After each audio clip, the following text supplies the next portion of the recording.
Obrigado. Boa tarde, gente. Meu nome é Henrique, eu sou um profissional da área de moda. Eu gosto de me autodeclarar assim, porque nessa área eu já fiz bastante coisa, mas eu não me limito. Então, como ele falou, eu sou cofundador da Casa Base, que é um espaço, que é um coworking, uma incubadora de negócios de moda, mas a gente também ajuda a desenvolver projetos de economia criativa, dando consultoria.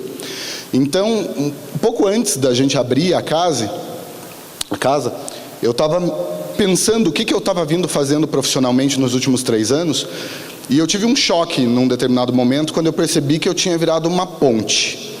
Tinham poucos projetos da minha autoria, mas ao mesmo tempo eu fazia parte de vários projetos de outras pessoas. E meio que isso vem por conta do histórico da minha família e como que a minha profissão se desenvolveu. A minha mãe é costureira, então eu cresci dentro desse universo. Eu cresci entre roupas, fios e máquinas de costura, e foi por isso que desde criança eu tive o desejo de ser um estilista. Todo mundo, quando é pequeno e imagina ser alguma coisa, tem uma referência. Eu, nos anos 90, queria ser um Ronaldo Fraga, um Alexandre Kovic, um João Pimenta. A gente tem expectativas grandes na vida, né? Mas a minha família não era muito afim da ideia de que eu me tornasse estilista. Porque na década de 90, quando a gente falava que queria trabalhar com moda, era isso que eles imaginavam. Não que eu tenha problemas com isso, mas nos anos 90 a coisa era um pouco mais complicada e menos liberada do que é hoje em dia. Então acabou que eu não pude realizar esse desejo. Não pude me inscrever em curso de corte e costura, nem de modelagem, nem nada. Na década de 90 o que bombava era o curso de processamento de dados. E foi isso que eu fui fazer. Eu comecei a me encaixotar dentro do que as pessoas esperavam de mim e fui estudar processamento de dados para ser um técnico em informática. Ok, um pouco depois de eu ter feito o 2º grau, a minha sorte é que no meio dos anos 90 ali foi a efervescência da era Clubber, que era uma era de liberalidade, de muito desenvolvimento na área de música, comportamento humano. Então, por mais que eu tivesse num curso mais encaixotadinho, eu tinha uma vida que me permitia conhecer novas tecnologias, novas pessoas, o que estava acontecendo de inovação no mundo. Então eu acabei sendo um clubber e agi dessa forma durante a minha adolescência, mas sendo encaixotado dentro do curso de processamento de dados. Ok? Quando eu saí do 2º grau, eu fui trabalhar numa rede de farmácias, que era uma rede chilena, que era a maior da América Latina. E fui me encaixotando mais ainda, porque quando eu falei para eles, né, tipo, o que é a área, tal, a área financeira, eu fui estudar economia. Fui fazer faculdade de economia porque era o que correspondia com a minha atividade no trabalho. Só que ao mesmo tempo foi interessante porque eu percebi que a minha criatividade precisava de vazão. E em 4 anos trabalhando nessa empresa, eu fui promovido 4 vezes. Eu fui a única pessoa do meu departamento que foi para o Chile fazer treinamento pela empresa, porque eu tinha uma criatividade muito grande e eu solucionava muitos problemas de inúmeros setores. Então, quando tinha um gargalo num determinado departamento, eles me colocavam lá. Mas quando eu saí dessa empresa em 2006, eu tive a sorte de logo em seguida ser chamado para trabalhar numa área comercial, mas numa empresa de moda. E daí eu peguei e pensei, ok, agora chegou a minha vez, eu vou poder realizar o meu sonho.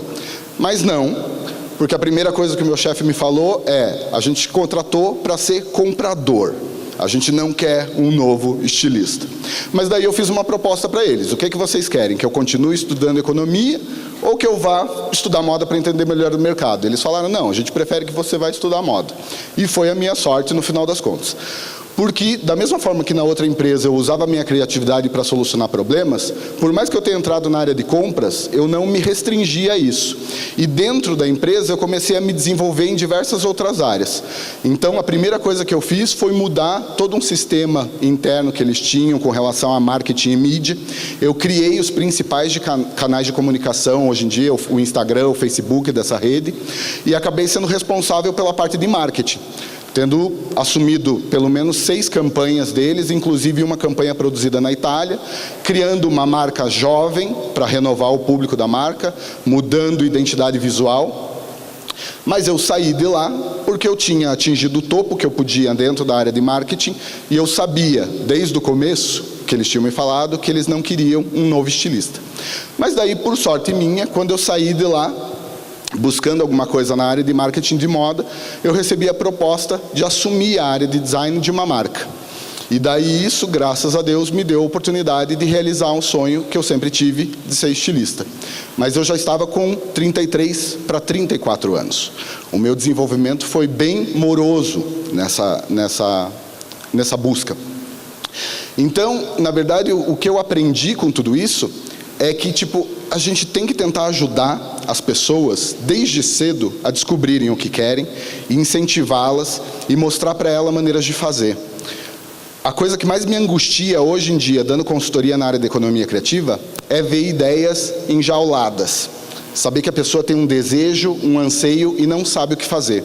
Então, a maior parte das pessoas que me conhece sabe que eu sempre estou acessível para dar uma sugestão, para fazer uma ponte, indicar um caminho, fazer um contato, ou, se preciso for, pegar na mão da pessoa e levar ela até o objetivo que ela tenha. Porque, como o meu próprio desenvolvimento foi moroso, eu sei o quanto é difícil a gente romper com isso, esse encaixotamento que a sociedade cria. O Lama Padmasambhava, uma vez ele falou numa apresentação, uma coisa que eu uso de exemplo para todo mundo, que é: a vida mantém tudo aquilo que faz sentido para ela. Aquilo me tocou de uma forma muito intensa, porque eu penso o seguinte: se eu estou vivo, e se vocês estão vivos, a vida tem um propósito para nós. Então a gente não pode abandonar os sonhos, a gente tem que buscar realizar eles. E se vocês em algum momento da vida tiverem alguma dificuldade de tomar essa decisão, lembrem-se, eu, ao longo da minha vida, me tornei uma ponte e fico à disposição para ajudar todo mundo. Obrigado.